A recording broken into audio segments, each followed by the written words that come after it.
I believe that peace lies beyond personality, beyond invention and disguise, beyond the red S that you wear on your chest that makes bullets bounce off. I believe that it's deeper than that. I believe we're a field of energy dancing for itself. And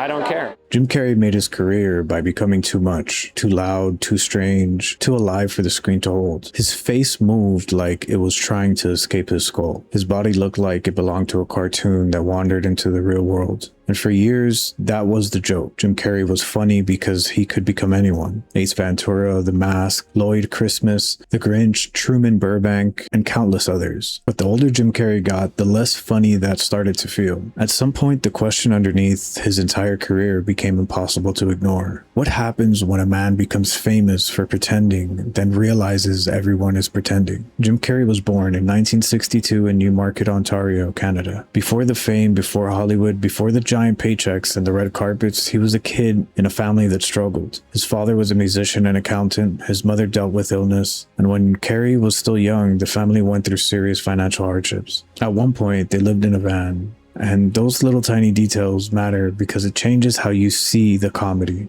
Comedy is not always light. Sometimes it's survival. Sometimes it's a way to control the room before the room controls you. Sometimes the funny person is not the happiest person there. Sometimes they're just the person who learned how to turn pain into something other people could clap for. Carrey started performing young, making faces, doing impressions, trying to break through the heaviness around him by something bigger than himself. And maybe that was the beginning of The Mask. Not the mask from the movie, but the real one. The one people build when life teaches them that being ordinary is not enough to be safe. When Jim Carrey finally exploded in Hollywood, it happened fast. In the early 1990s, after Living in Color, he became one of the biggest comedy stars in the world. Ace Ventura, The Mask, Dumb and Dumber all arrived in the same year, 1994, and suddenly Carrey was everywhere. Hollywood looked at him and saw a machine of laughter.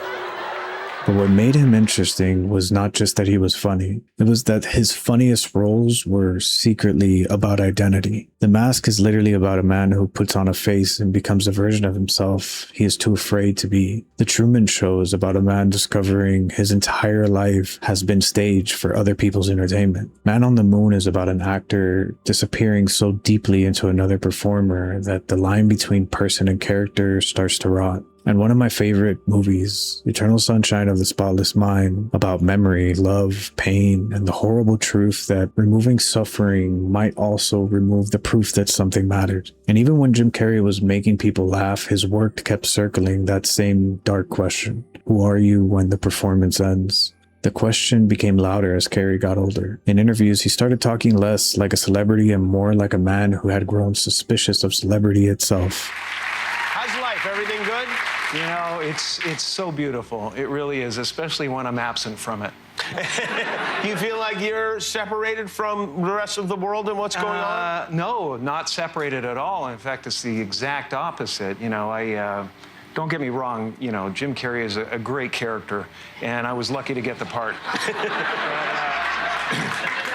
But I don't think of that as me. He spoke about ego, identity, spirituality, and the strange emptiness that came after success. And the mistake would be to treat him like some perfect enlightened figure. He is not that. He's a human being, complicated, making contradictions, sometimes strange, sometimes brilliant, sometimes hard to understand. But that is exactly why he's interesting. Because Jim Carrey reached the place most people are told to dream about: fame, wealth, recognition, applause, and all over the world, everyone knew his name. And still, he seemed to ask, is this it? That is the part most people don't want to hear, because modern life is built on the belief that once you get to the thing, you become whole. Once you get the money, you relax. Once you get the attention, you feel seen. Once you become successful, the voice inside your head finally goes quiet and allows you to have peace. But Jim Carrey's life seemed to say the opposite. What if success does not reveal who you are? What if it only reveals the character you were already playing? And that's an uncomfortable philosophy behind him. The self might not be some solid thing waiting to be discovered. It might be something we repeat, something we perform, something that gets shaped by attention, approval, fear, trauma, and applause. You become the funny one because people laugh. You become the strong one because people need you. You become the successful one because failure was too dangerous.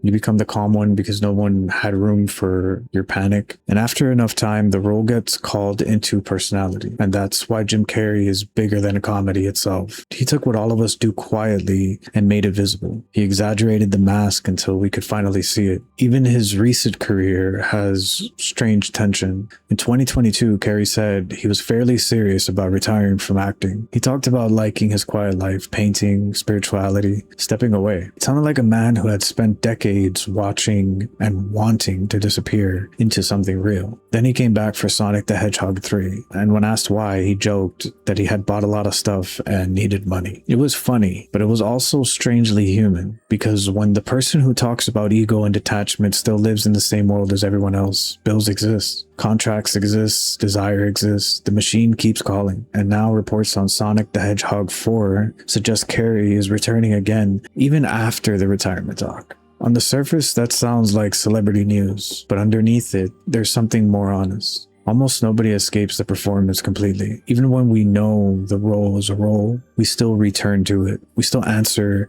when the world is calling our name. We still become the version of ourselves that people recognize because recognition is powerful. And maybe that's the whole reason why I made this video on Jim Carrey. It's not that he was fake or putting on a persona, but that he understood the fake thing too well. He understood that fame is a mirror that never stops staring back. He understood that identity can become a costume. He understood that applause can feel like love until the room goes quiet. And when the room goes quiet, you're left with the question that has always been there. Who am I without the face people know? Most of us will never be on Jim Carrey's scale. We'll never be the star of the Truman Show or play the mask. But we all know what it feels like to perform. We all perform at work. We all perform online. We all perform confidence. We all perform happiness. We perform being okay. We learn which versions of ourselves get rewarded. And then we keep feeding that version until it starts feeding onto us. That's why Jim Carrey's life matters so much, at least to me. He was not just a comedian who became famous, got spiritual, retired, then returned, and confused everybody. He was a man who turned himself into 1,000 faces, then started questioning whether any face was real at all. Maybe that is why his funniest performance always had sadness hiding underneath them. The joke was never that Jim Carrey became anyone. The joke was that maybe all of us already do. We build a face, we perform it, we defend it, we mistake it for our soul. And then one day something breaks the illusion. Jim Carrey did not just make people laugh. He showed us the mask, then asked why we're still wearing ours. If this video made you think differently about fame, identity, or the person you perform every day, subscribe for more videos like this.